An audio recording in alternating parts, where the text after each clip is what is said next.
Shout out! Shout out sa'yo na konti na lang bibigay na. Shout out sa'yo na para bang ayaw mo nang pumasok kasi ang kati-kati ng lalamunan mo. Ay, it's a tie. Anyway, nagbabalik po ang inyong kadaldalan na daldalerang atleta DJ Marazzoni. Gusto ko munang i-shout out si Sir Alvin Ortega Go na nakikinig ngayon live na live. Isa rin yan sa mga malalakas Malakas sa akin. Anyway, going back to our topic kanina, sabi ko nga, pag ganitong mga panahon kung saan di mo na rin talaga mawari kung malamig ba o mainit. Sabi nila kapag ka burr months, dapat daw malamig na. Pero bakit ngayon? Ubod ng init, day! Alam mo share ko lang. Kaya pala minsan, sumasakit yung lalamunan ko. Tsaka nangangati yung ilong ko. Yun pala sa init din ng panahon. Oo, may epekto pala yun, lalo na kapag feeling mo sumasakit yung lalamunan mo ngayon. Sige nga, pakiramdaman mo nga yung lalamunan mo. Ayan, yung katabi mo. Yan. Feeling ko, ayan, alam ko na. Wag mo masyadong ibuka yung bibig mo. Liitan mo lang ng konti buka, masyadong marami nakakapasok na alikabok.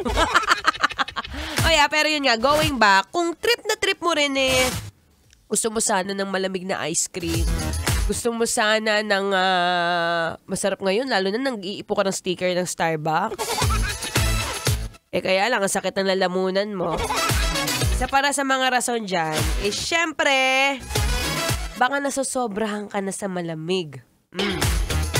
Lakas mo naman kasi, nag-beer ka na, nag-ice cream ka pa.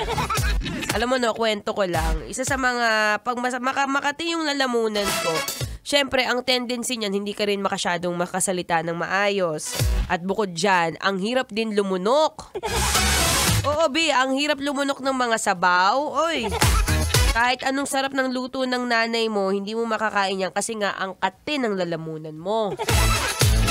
Pero pang isa, bukod sa sobrang malamig, may factor din pala kapag kumakain ka ng unhealthy food.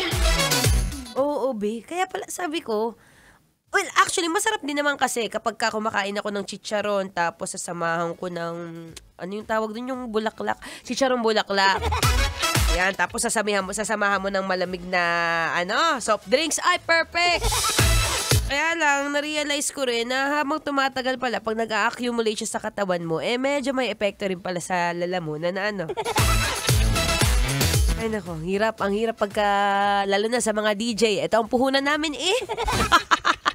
Kaya kung ikaw medyo nangangati ng lalamunan, kakasagap ng chismis, ano ba? Chismis ba sinasagap mo o yung hangin sa labas? Medyo isara mo muna ng konti yung bibig mo. Baka naman kasi kanina ka pa nakabuka. Papasok talaga lahat dyan, may langaw pa yan.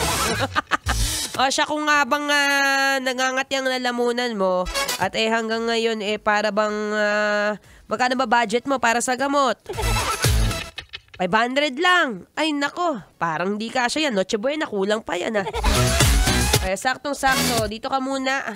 Upuan mo muna ako. Parang ang pangit pakinggan. Upo ka muna dito, samahan mo ko, Marazzoni. Kasi mamaya magkukwento pa ako. May kukwento pa ako tungkol sa lalamunan na ganyan.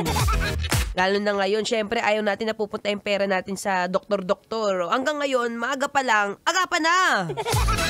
Diba? Research lang tawag dyan, Anyway, ako po yung magbabalik maya-maya lamang. May powers pa naman. May kaunti pang natitirang boses.